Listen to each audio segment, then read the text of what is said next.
Alright, let's continue on with this story. Yes, let's keep at it before you start rambling about your trivial nonsense.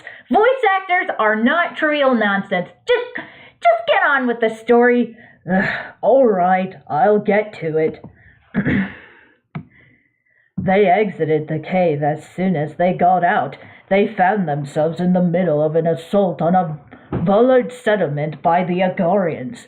One of the Vullards came at them, pleading for help. Outsider, please, you must help us.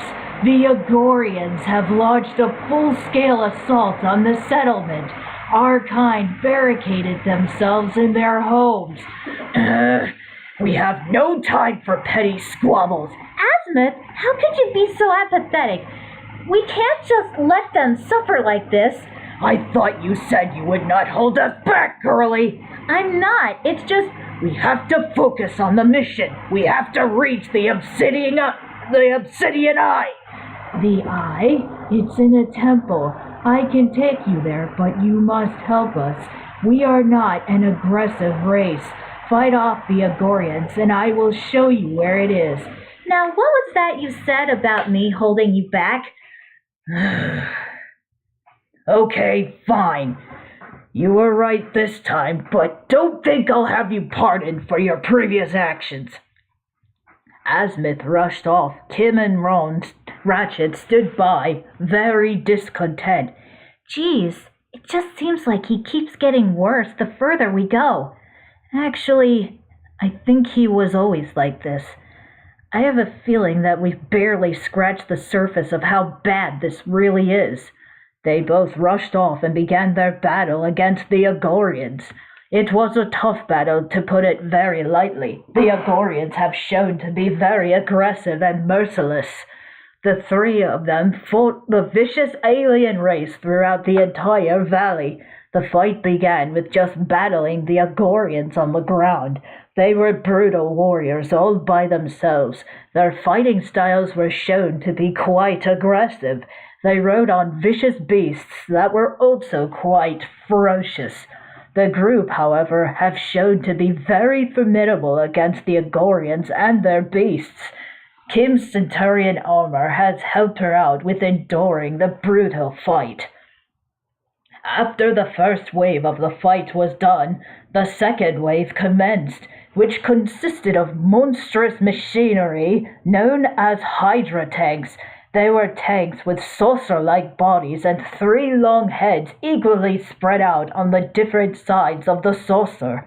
The battles against them were a lot tougher than they were durable, not to mention that they had shields that would activate every now and again.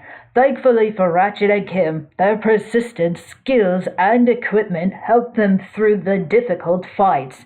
After a long period of time, they were able to vanquish the Hydras. The third and final wave involved large Agorian armadas flying in to decimate the land. Ratchet was called on by the Vullard to use their turrets while Azimuth fought them from the sky within his ship. Kim utilized the full use of the Centurion armor's unique abilities, which consisted of a berserker mode. This brought forth a number of weaponry from within the armor. Also, within Berserker mode, a headpiece covered the top of her head completely, tucking away her hair.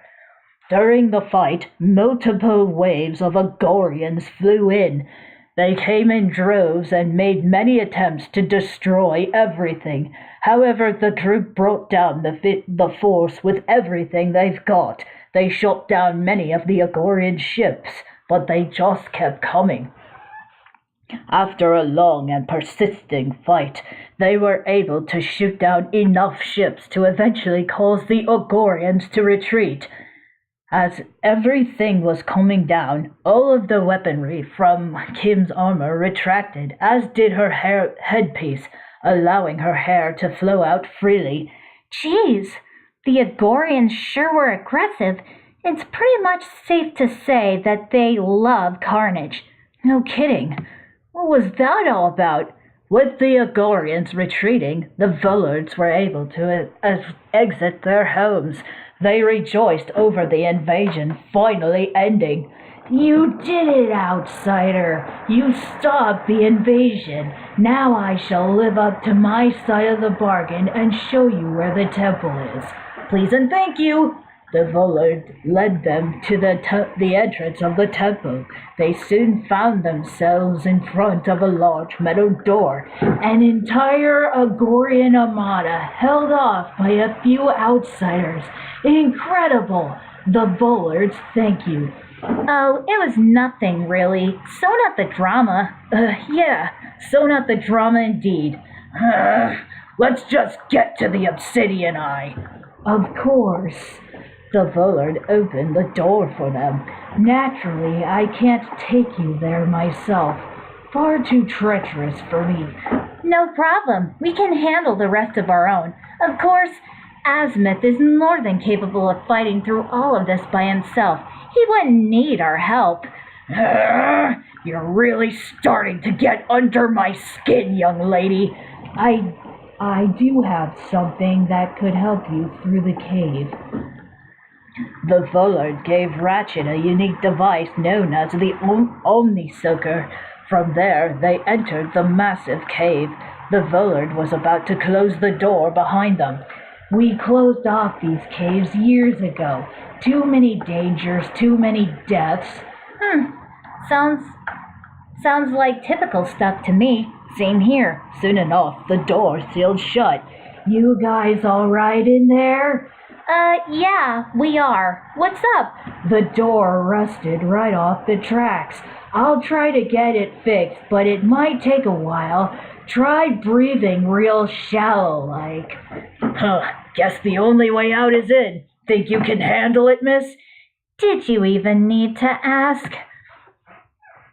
As they began to tread through the cave, Ratchet made use of the Omni-Soaker. One such use was pulling in water and shooting it on plants to hydrate them. One such plant that helped them to advance through. Another involved a particular plant that Azimuth was familiar that. Oh, look! Briga's wormroot! It produces a sugary nectar that the Tetramites can't stay away from! Ratchet gave the Omni-Soaker a try on the plant's nectar and shot it towards the ground near a Tetramite nest. From that, the Tetramites rushed towards the nectar, turning their attention away from the group. What did I tell you? They love it! Yeah. They're really eating it up. Literally. Can't say I blame them, really. That nectar makes some excellent tea. Good thing that Vullard gave the Omni-Soaker to you, Ratchet. Otherwise, Azimuth would be shooting that nectar in my direction. Wouldn't doubt it. Hey, Ratchet, you wouldn't mind giving the girl some of that nectar, would you? She could use some sweetening up. Funny, I was going to say the same thing about you. In fact, you may need some of that nectar a lot more than me. They continued through, faced with a few more of the Tetramite nests. However, Azimuth was very much ahead of the two of them. Come on, you two! The great clock awaits! All right, hold on for a minute, will you? I can't wait another minute. We are so close to that clock that I can almost... Let's just keep going. We'll be right there, General. Do you even realize that we are just hours away from reversing the greatest tragedy in the history of the universe? It was great, all right. Perhaps too great to even fix. Just think of it, Ratchet! Your mother and father! Right here! Safe and sound! Do you think the clock can save them? Of course! That's what the clock was built for! Somehow, I sincerely doubt that. So do I. They were eventually able to arrive at the temple within the cavern. Before them was the Obsidian Eye. They walked up to it and stood before it. So, this is the most powerful telescope in the entire universe? Doesn't look like any telescope I've ever seen. Of course not. You humans are too primitive, so you couldn't possibly build anything this advanced. You mind running me by that again? Kim, Fulcrum Stark's cracked. We may not be able to get a signal. Kim tapped on the device on her chest. Wade? I'm currently analyzing the telescope. The technology on this is incredible. I've never seen anything like it. Let me see if I can stand by for system uplink. My gosh, all this reading is drying up my mouth.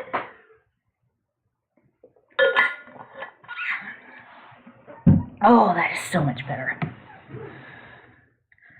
Alright.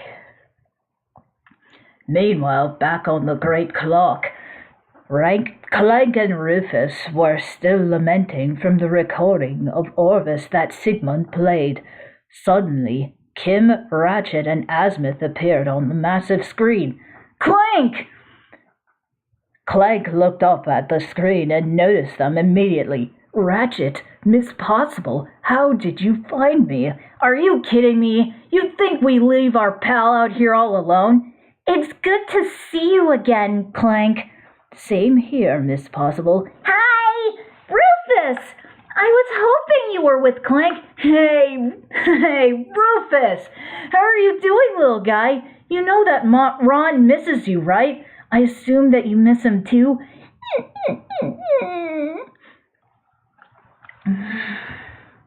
Oh, crud. Rufus soaked as he went, then nodded. Who is that with you both? Is that another Lombax? Whoa, another Lombax! Surprisingly, yes. Apparently, there's been another Lombax out here other than Ratchet. Can you believe it? This is General Azimuth. He's been helping us look for you. Just send us your coordinates and we'll come pick you up. Signal integrity at 33%. The Obsidian Eye began to shut down. Wade, the Obsidian Eye's signal is declining. It was already weak to begin with. He's right about that. Ratchet, Miss Possible, I need your help. Orvis is in trouble. Huh?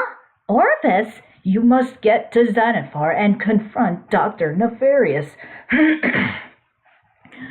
Xanathar? Dr. Nefarious hasn't set foot on that rock since his station was completed years ago. Then that is when you must confront him. What? But how can we do that? You must head for the Tombly outpost. There, you will need to look for a time portal. Ratchet, Miss Possible, please save my father. Your father? Clank, what's going on? At that moment, the image faded from the screen. Shortly afterwards, Clank and Rufus noticed Sigmund directly behind them. He was taken by surprise upon them noticing him. You cannot hide in the broom closet forever, Sigmund. Orvis needs our help. Rufus climbed off of Clank and scampered towards Sigmund. As he stood in front of Sigmund, he glanced up at him without any distinctive facial expressions. Sigmund looked back at him. Now then, can you synthesize a time portal on Xanathar? I suppose I could use the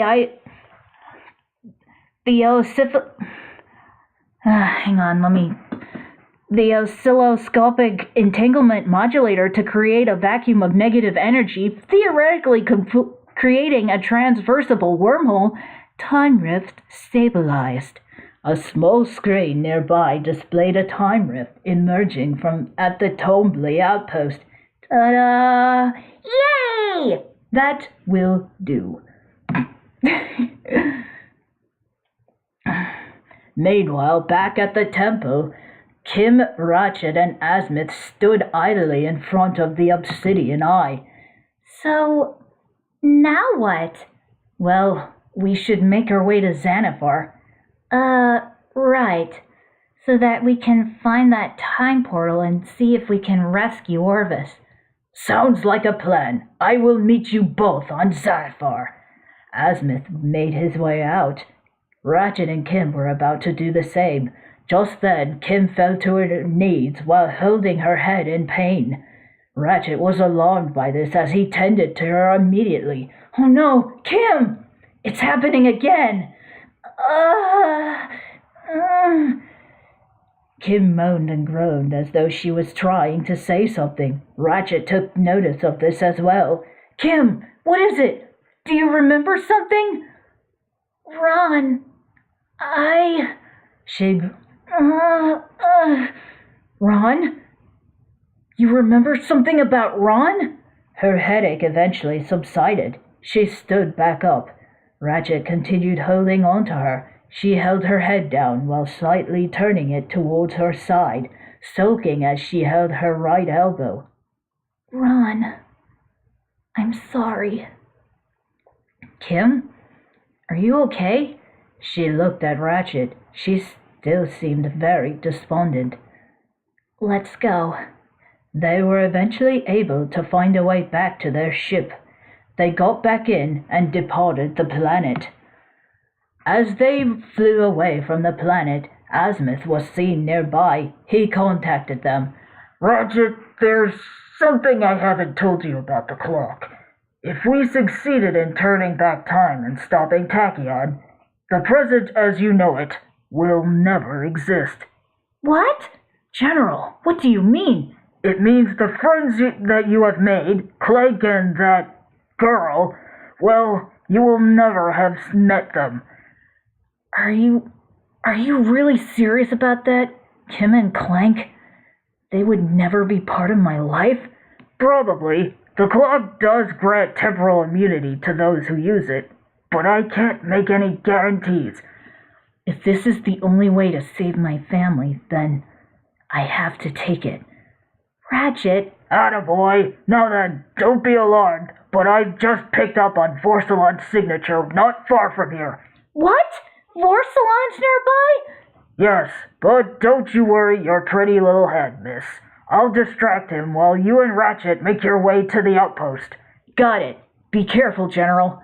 I will. And remember, if Orvis is alive, it's impenetrable that you get the clock's location from him.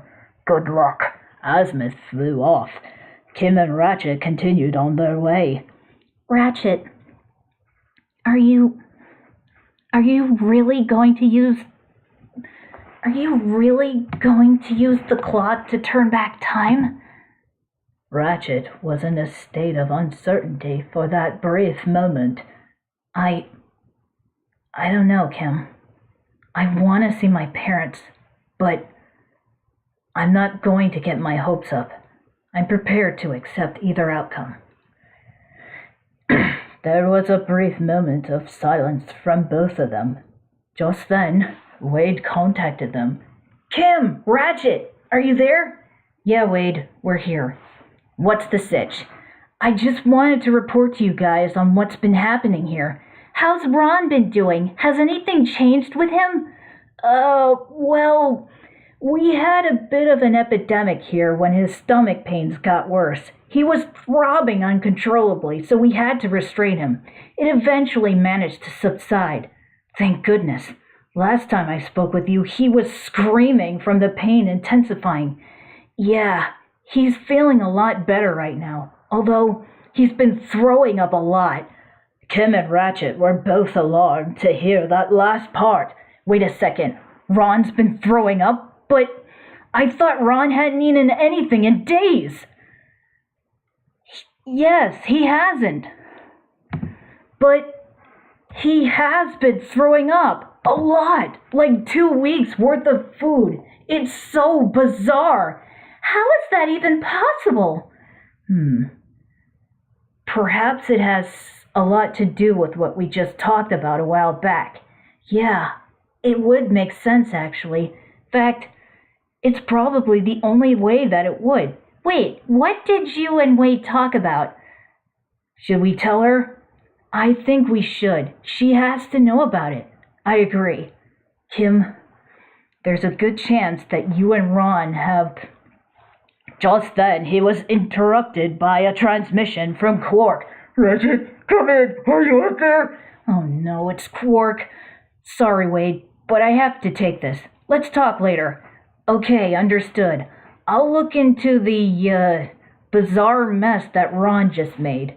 Wade hung up. Ratchet switched the frequency on his communicator. Hey, Quark, I'm here. How are things going with the Agorians? Not so good.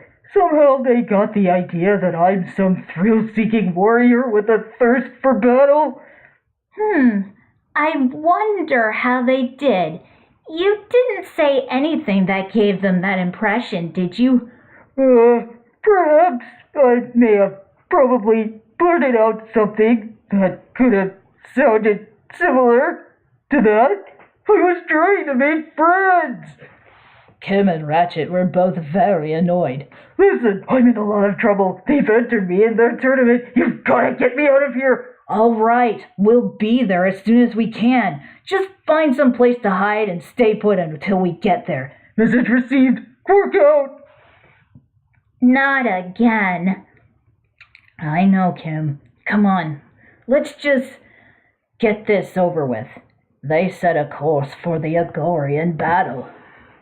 Okay, that should be enough for now. Next time, Kim and Ratchet will try to bail Quark out of another mess that he got himself into.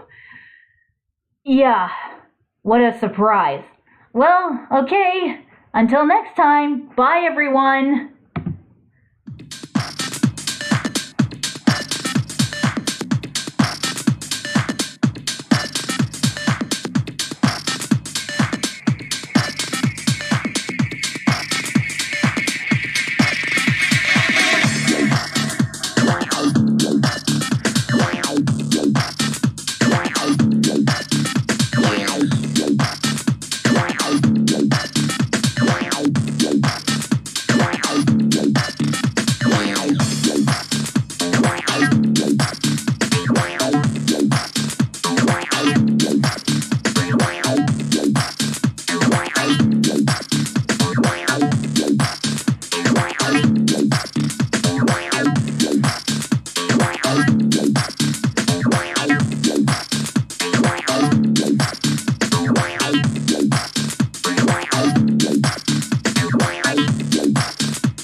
Wow.